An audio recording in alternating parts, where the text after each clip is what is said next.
সকলোকে good morning জনাইছোঁ। নমস্কাৰ, মই দীপজ্যোতিয়ে মোৰ অন্য এটা ভিডিঅ'লৈ আপোনালোক সকলোকে স্বাগতম জনাইছোঁ। আশা কৰোঁ আপোনালোক সকলো ভালে আছে। আজি আমাৰ জাৰ্ণি হয়। আমি বাক্সা জিলাৰ জালাহৰ পৰা যাব ওলাইছোঁ। এফালে আমি মঙলদৈ খাৰুপেটীয়া পাৰ হৈ যাম। আম্বা চক বুলি এটা জেগা আছে, তাত যাব ওলাইছোঁ। আৰু আজি ৰাতিপুৱাই আহিছে আমাৰ গায়ক দায়ে বস্তুখিনি নিব আহিলে। অলৰেডি এখন আহি ৰখি আছেই। আৰু আমি পেণ্ডেলৰ পৰা আছিলোঁ নাই কমেও 3 কিলোমিটাৰ দূৰত। আৰু এতিয়া সময় 7টা বজাই নাই। ইয়াৰ পৰা আমি য'ত আছোঁ ইয়াৰ পৰা নাই কমেও 4-5 ঘণ্টামান লাগিব। 132 কিলোমিটাৰমান হ'ব চাগে। আৰু ইয়াত আহিছে আমাৰ বেডিং অলৰেডি আমাৰ ইয়াৰ বন্ধু হয়, বস্তু নি আছে। সকলোখিনি বস্তু নিয়া হ'লে আমি ৰুমৰ পৰা বিদায় ল'ম। আৰু এইখন ঘৰতে আছিলোঁ আমি 3 দিনকৈ থাকিলোঁ। সঁচাকৈ বহুত ভাল লাগিলে। আৰু এই ঘৰখনত আমি আছোঁ যদিও অকল আমিকেইটাই আছোঁ। ইয়াতে বেলেগ মানুহ কোনো নাথাকে। গৃহস্থ কোন ক'ত থাকে তাকো নাজানো। এটা মানুহে আহি আমাক চাবিটো দিলে আৰু খুলি ইয়াতে থাকিলোঁ। মানে এই 3 দিনটো থাকি সঁচাকৈ ইয়াতে বহুত ভাল লাগিলে। আৰু যি কি নহওক আগতে এতিয়া বস্তুখিনি ভৰাই লওঁ। আৰু বস্তুখিনি ভৰাই ইয়াৰ পৰা বাছলৈ নিম। বাছত ভৰাই ক'ত কেনেকৈ যাম আৰু সকলোখিনি দেখাই থাকিম। আপোনালোকে ভিডিঅ'টো স্কিপ নকৰাকৈ শেষলৈকে চাই থাকিব। ব'লক এতিয়া ভিডিঅ'টো আৰম্ভ কৰোঁ। Good morning.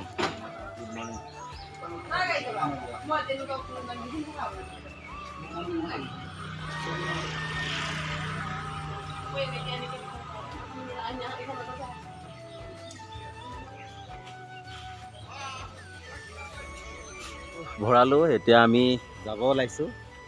আমি আজি ইহঁতৰ ঘৰত পাৰ হৈ যামগৈ, মানে ইহঁতৰ পদূলি দিয়ে যাম। চাই থাকিব জাৰ্ণি ব্লগ হিচাপে। জাৰ্ণি আৰু কেনেকুৱা ভিডিঅ' বনাম। আৰু আম্বা চক গৈ নোপোৱালৈকে সেনেদৰে দেখাই গৈ থাকিম। তুমি কি ক'বা? কিবা এটা কোৱা। মোবাইলটো নলয় বোলে, মই এটাকো ভাৰ দিম বুলি ভাবি আছিলোঁ। ছাৰপ্ৰাইজকৈ দিয়া, হ'ব দিয়া, যোৱা, বাই বাই। আৰু সেয়াই আছিল জালাহৰ পৰিৱেশ। এতিয়া জালাবাসীক বিদায় দি আমাৰ পুনৰ যাত্ৰা আৰম্ভ কৰিবলৈ লৈছোঁ। Bye bye. ইয়াৰ পৰা আমি জালা চাৰিআলিৰ পৰা আমি লেফ্ট ছাইড যাম। লেফ্ট ছাইড গৈ ক'ত হাইৱে উঠিমগৈ নাজানো। আৰু পাটাচাৰকুচিত ওলামগৈ নেকি ন?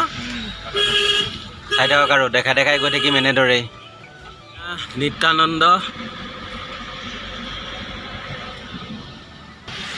এয়া হ'ল নিত্যানন্দ।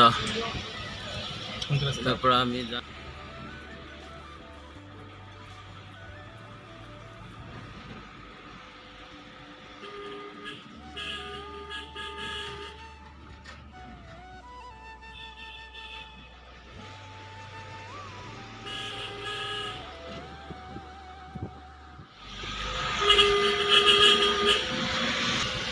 এয়া আহি পালোহি পাটাচাৰকুচি।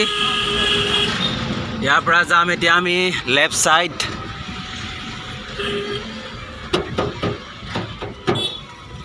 চলো।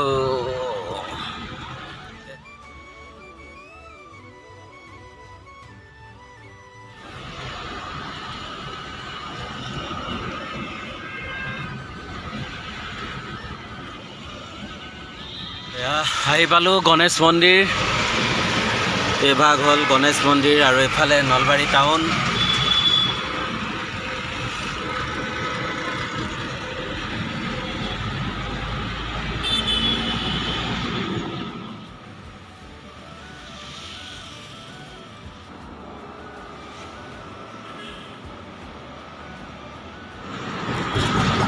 আহি পালোঁ ৰঙিয়া।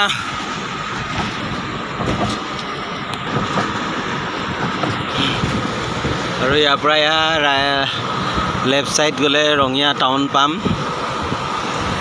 তাতে লিখা আছে ৰঙিয়া নগৰলৈ বুলি।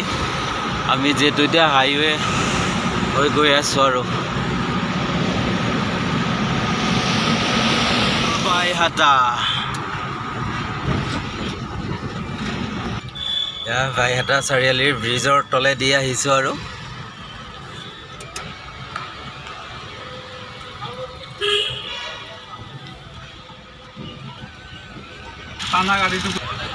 আৰু এয়া হ'ল বাইহাটা চাৰিআলি। এইফালে গৌৰেশ্বৰ মুক্তাপুৰ। আমি চিধা আহি আছোঁ আৰু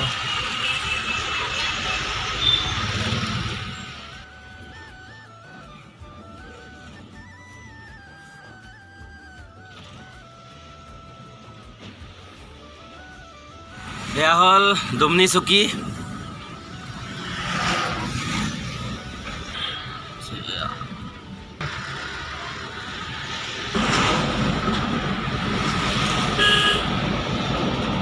আৰু এই ভাগ হ'ল নাৰিকলী মন্দিৰ।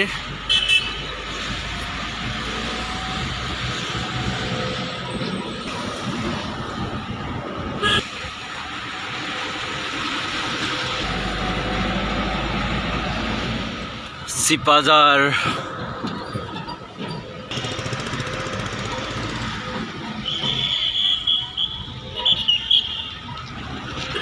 এয়া হ'ল চিপাজাৰ। আহি পালোঁ আমি বদলগুৰি।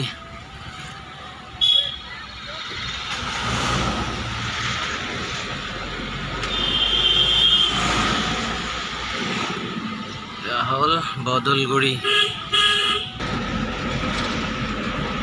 আহি পালোহি ভেবাৰ ঘাট।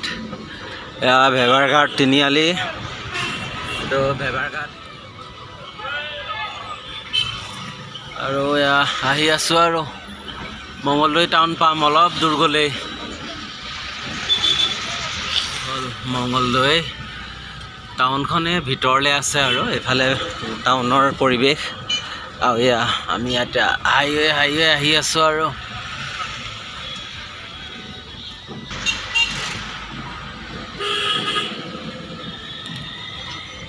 ষ্টাইল বাজাৰ।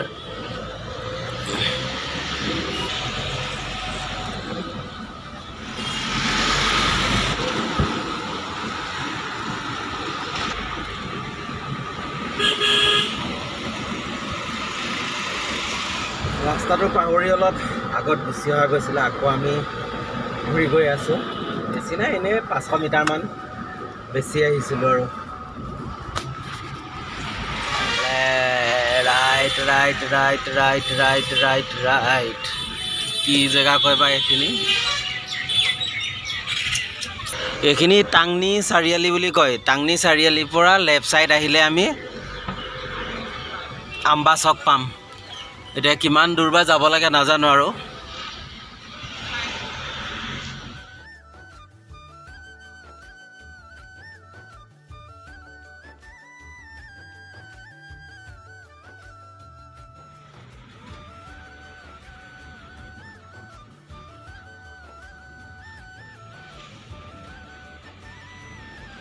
আহি এখনত হোটেলত সোমাইছোঁহি আৰু কি জেগা নাজানো।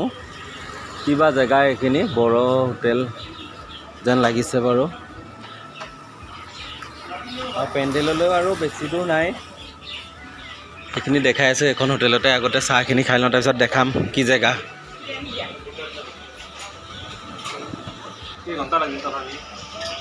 আমি 8:30 আহিছোঁ। দা এইখিনি কি জেগা? এইখিনি কি জেগা নো? ভকতপাৰা।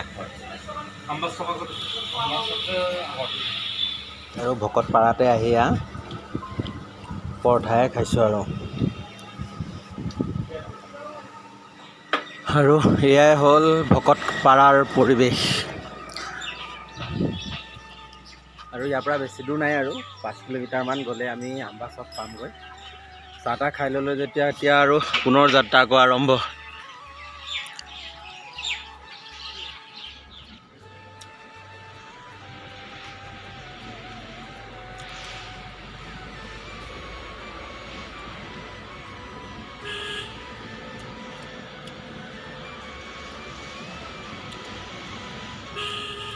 আৰু ইয়াৰ পৰা আমি লৈছোঁ ৰাইট ছাইড।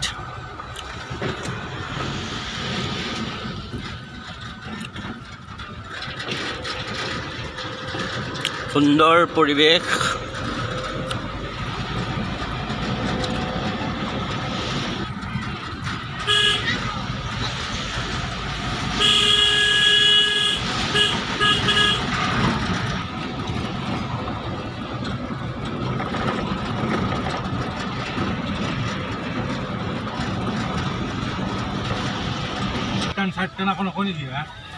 ক'লেচোন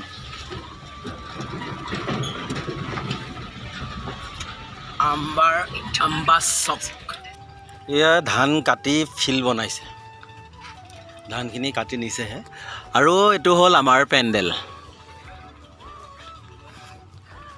মানে আমি আহি পালোঁ আম্বা চক আৰু এইটোৱে হ'ল আমাৰ পেণ্ডেল আমি ইয়াত 3 দিনৰ কাৰণে আহিছোঁ আৰু 3 দিনতে আম্বা চকবাসীয়ে আমাক মৰম আৰু আশীৰ্বাদ কৰিব বুলি আশা ৰাখিছোঁ আৰু নেক্সট পেণ্ডেল গৈ আছোঁ আমি গণেশগুৰিতো আমি 3 দিনৰ কাৰণে গৈ আছোঁ আৰু 3 দিনতে গণেশগুৰিৰ বাসীৰ মৰম আৰু আশীৰ্বাদ পাম বুলি আশা কৰিছোঁ আৰু এতিয়া আহি পালোহি যেতিয়া যিহেতু এতিয়ালৈকে আমাৰ বাছখন আহি পোৱাহি নাই আৰু ৰুমো ক'ত দিয়ে নাজানো বাছখন আহি পোৱাৰ পিছতহে গম পাম ৰুম ক'ত দিয়ে ক'ত নিদিয়ে আৰু যি কি নহওক আহি পালোঁ যেতিয়া ভিডিঅ'বোৰ আৰু বেছি দীঘলীয়া নকৰোঁ আৰু নেক্সট যিটো ভিডিঅ' বনাম মই ইয়াৰে গোটেই পৰিৱেশবোৰ দেখাম চাই থাকিব যদি ভিডিঅ'বোৰ ভাল লাগে লাইক কমেণ্ট শ্বেয়াৰ কৰিব আৰু যিসকলে মোৰ চেনেলটো এতিয়ালৈকে ছাবস্ক্ৰাইব কৰা নাই আশা কৰোঁ ছাবস্ক্ৰাইব কৰি দিব বুলি আৰু যদি ছাবস্ক্ৰাইব কৰি নিদিয়ে আপোনালোকৰ তাত মোৰ কেতিয়াও ভিডিঅ' নাযাব সেইকাৰণে কৈছোঁ মোৰ চেনেলটো ছাবস্ক্ৰাইব কৰি দিব